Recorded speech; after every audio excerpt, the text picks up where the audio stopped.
एक अतिशय धक्कादायक घटना सध्या समोर येत आहे। ही घटना खूप वर्षापूर्वी घडली होती, परंतु त्याचा इतिहास आता समोर आलेला आहे आणि असं सांगितलं जात आहे की या जगात देव खरोखर आहे की नाही याविषयी प्रत्येकाचं मत वेगळं आहे। पण देशात घडलेली ही घटना 140 कोटी लोकांना हादरून गेली। एका मंदिरातून चोरांनी देवांची मूर्ती चोरली, पण त्यानंतर त्या मूर्तीने जे काही केलं ते तुमच्या अंगावर अक्षरशः शहारे आणणारे ही घटना आहे। त्या चोरांना देवाच्या मूर्तीने कशी अद्दल घडवली ते सुद्धा पहा।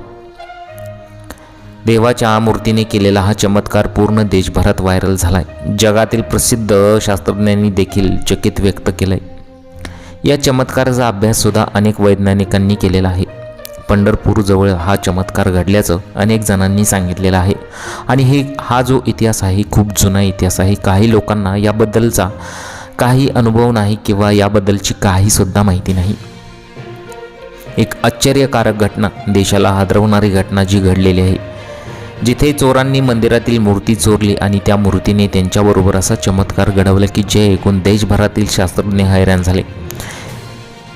श्रीराम, माता सीता आणि भगवान लक्ष्मण यांच्या मूर्तीची ज्यांनी चोरांना धडा शिकवलेला आहे देव आहे की नाही या गोष्टीवर तुमच्या मनात शंका असेल तर ही घटना नक्की आहे का, तुम्हाला विचार करायला भाग पाडेल। या रहस्यमय घटनेचा कसा उलगडा सुद्धा झालेला आहे ते सुद्धा तुम्ही पहा। आता पंढरपूरमध्ये अक्षरशः खूप वर्षापूर्वी, अक्षरशः आपला जन्मही झाला नसेल त्यावेळेचा हा इतिहास आहे। मग भगवान श्रीराम, माता सीता, लक्ष्मण आणि हनुमानजी यांच्या मूर्तीचे विराजमान तिथे केले होते आणि श्रीराम यांच्या नावाने ओळखलं ते मंदिर जात होतं। दूरवरून भक्त त्या मंदिरात सुद्धा दर्शनासाठी येत होते। नवसाला पावणारे मंदिर म्हणून पूर्ण त्या गावामध्ये ख्याती होती। मंदिरात मूर्तीवर सोन्याचे दागिने आहेत जे एका भक्ताने भेट म्हणून दिलेले आहेत। दागिने वजनाने खूप जड आहेत आणि जे एका प्रसिद्ध सोनाराने मूर्तीवर बसवले आहेत ते अशा पद्धतीने बसवले गेले आहे की जे कोणी काढून घेऊ शकत नाहीत, त्याची चोरी कोणी करू शकत नाही। पण एके रात्री जेव्हा गाव शांत झोपलं होतं तेव्हाच काही चोरांनी या मंदिरावर डोळा ठेवला। देवाच्या या मूर्त्यांवर वजनदार दागिने, अत्यंत आकर्षक आणि किमती मौल्यवान असा खजिना आहे म्हणून पूर्ण राज्यात चर्चा होती। मग चोरांनी ठरवलं की एक दिवशी हे दागिने आपण चोरून नेऊन विकू आणि चोरांचं प्लॅनिंग सुरू झालं। मंदिर उघडण्याची वेळ, मंदिर बंद होण्याची वेळ, मंदिरात कोण येतं जात, पुजारी कोण आहे, संपूर्ण प्लॅनिंग केलं कारण की दागिने खूप जास्त आहेत आणि मौल्यवान होते। एका दिवशी रात्रीच्या गडद अंधारात दोन चोर मंदिरात घुसण्याच्या तयारीत होते। त्यांच्या मनात एकच विचार होता की मूर्तीवरील सोन्याचे दागिने चोरी करायचे आणि बाजारात विकून श्रीमंत व्हायचं। त्या मंदिराला खूप मोठं कुलूप होतं। हे कुलूप अत्यंत प्राचीन काळातील मजबूत कुलूप होतं। ते जर कापलं गेलं तर कापता येणार नाही अशी त्याची ख्याती होती। म्हणूनच त्या चोरांनी सगळ्यात मोठा अडथळा होता ते म्हणजे त्या कुलपाचा। आता कुलूप तर तुटणार नाही, दरवाजाही त्यापेक्षा भक्कम होता। म्हणून त्यांनी एका चावी बनवणाऱ्याला हाताशी धरलं, त्याला 5 पट पैसे देऊन सांगितले की या कुलपाची चावी बनवून दे। त्या कुलपाची चावी बनवणाऱ्याने देखील त्यांना चावी बनवून दिली आणि ती चावी घेऊन हे चोर त्या गडद रात्री मंदिराच्या कुलपासमोर उभे होते।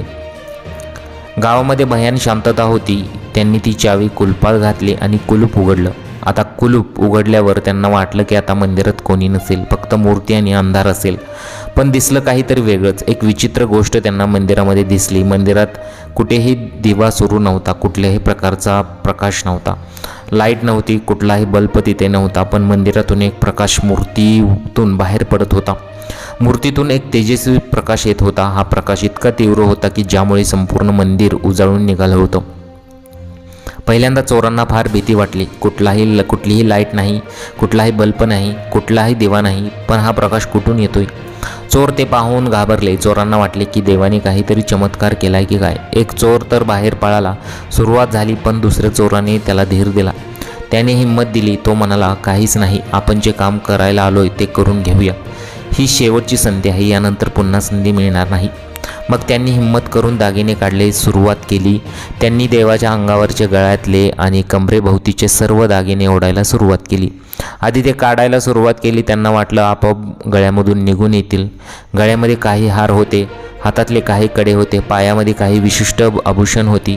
त्यांनी ते काढण्याचा प्रयत्न केला। सगळ्यात आधी त्यांना गळ्यातील दागिना काढायचा प्रयत्न त्यांनी केला, पण तो काय काढता येईना। तो सोनार होता, त्याने ते इतक्या चतुर्याने बनवले होते की अजिबात ते हलत नव्हते. त्याने अशा विशिष्ट प्रकारे त्याची फिटिंग केली होती की ते निघतच नव्हते. मग आता चोरांच्या लक्षात आलं की भरपूर वेळ झाला आहे, आता जर आपण इथे दागिने लवकर काढले नाहीत तर कोणीतरी येईल, आपल्याला रंगेहात पकडेल. शेवटी चोराने धाडसी निर्णय घेतला की आता दागिन्याऐवजी मूर्तीच घेऊन जाऊयात. त्यांनी विचार केला की ही जुन्या मूर्ती जी आहे, दागिन्यांचे पैसे तर मिळतीलच, पण या मूर्ती जरी बाजारात विकल्या तरी लाखो रुपये याचे मिळतील, म्हणजे डबल फायदा. मग त्यांनी मूर्त्या जमिनीतून उपसण्याचा सुरुवात केली. आता त्या मूर्त्या देखील निघत नव्हत्या, पण काही वेळातच त्यांना असं यश आलं की हलून त्यांनी मूर्त्या काढल्या. मग आता या तिन्ही मूर्त्या त्यांनी जेव्हा काढल्या त्यानंतर हनुमानांची देखील तिथे मूर्ती होती आणि मूर्ती हलवण्याचा प्रयत्न केला, पण इतकी जड होती की ती हल्लीच नाही. आता त्यांच्या लक्षात आलं की फार उशीर झाला आहे, त्यामुळे त्यांनी तिन्ही मूर्त्या घेऊन तेथून पळ काढला. मंदिर तसंच उघडं ठेवून ते गायब झाले. सकाळी नेहमीच्या वेळेला पुजारी आल्यानंतर त्यांनी पाहिले की मूर्ती नव्हती. मूर्ती नसल्याचं पाहून तो पुजारी हादरला, तो घाबरला. त्यांनी गावात आरडाओरड सुरुवात केली. आमच्या मूर्त्या चोरीला गेल्यात असं गावात सांगितलं. संपूर्ण गाव एकत्र झाले. सगळीकडे चिंता पसरली. लोक म्हणाले आता गावावर संकट येईल. पुजारी जो होता मूर्तीसमोर बसले आणि म्हणाले, हे हनुमानजी, तुमच्या स्वामींना परत आणा. श्रीराम, सीताराम आणि लक्ष्मणांच्या मूर्त्या तिथे नव्हत्या, फक्त हनुमानजींची मूर्ती तिथे होती. आणि मग पुजारी तर म्हणाले, मी माझा प्राण सोडेल तर आजच्या आज मूर्ती मागे नाही आली तर. आणि त्यांच्या कुटुंबांनी सांगितल्याप्रमाणे अन्न पाणी त्यागलं आणि मंदिरातच ठिया मांडला. गावकऱ्यांनी पोलिसात तक्रार दिली. पोलिसांवर, पुढाऱ्यांवर दबाव आला. चोरांनी मूर्ती कुठे नेल्या होत्या? चोरांनी मूर्ती आपल्याच घरात लपवल्या होते. चोर हे दूर राहणारे होते. रात्री जेवण करून ते झोपण्याच्या तयारीत होते, पण अचानक एका चोराला झोपेतच एक भयंकर स्वप्न पडलं. त्याला स्वप्नांमध्ये असं दिसलं की एक विशाल मोठं वानर त्याच्या छातीवर बसला आहे आणि ओरडत आहे, माझ्या स्वामींना परत मंदिरात घेऊन जा. तो घाबरून जागा झाला आणि दुसऱ्या चोराला सांगितलं की दुसऱ्या चोराने त्याची थट्टा केली, अरे बाबा, हे तुझ्या मनाचे खेळ आहेत, झोप काहीच होत नाही आणि ही सगळी अंधश्रद्धा आहे. पण अवघ्या अर्ध्या तासात दुसऱ्या चोरालाही सेम स्वप्न पडलं. त्यालाही प्रचंड मोठं वानर दिसलं, जे काही छताडावर त्याच्या बसत आहे आणि त्याचा गळा दाबत आहे. नाहीतर मूर्ती परत नेहून ठेव, नाहीतर तुझ्यावर मी असं काहीतरी करेल की तुझं आयुष्य संपेल. आता ते दोन्ही चोर घाबरले. दोघांना एकाच वेळी एकच स्वप्न कसं काय पडलं? आणि त्यानंतर अक्षरशः मग शेवटी त्यांनी असं ठरवलं की आपणच जे आहे ते पोलिसांच्या स्वाधीन व्हायचं. आणि त्यानंतर मग त्यांनी तो निर्णय घेतला आणि अखेर मग त्यांनी पोलिसांच्या स्वाधीन होणंच पसंत पडलं आणि अक्षरशः मग त्या ज्या मूर्त्या होत्या त्या परत प्रस्थापित केल्या. अशा प्रकारे ही संपूर्ण घटना घडलेली आहे. तुम्हाला या घटनेबद्दल काय वाटतं? तुमच्या प्रतिक्रिया मला कमेंट बॉक्समध्ये जरूर कळवा.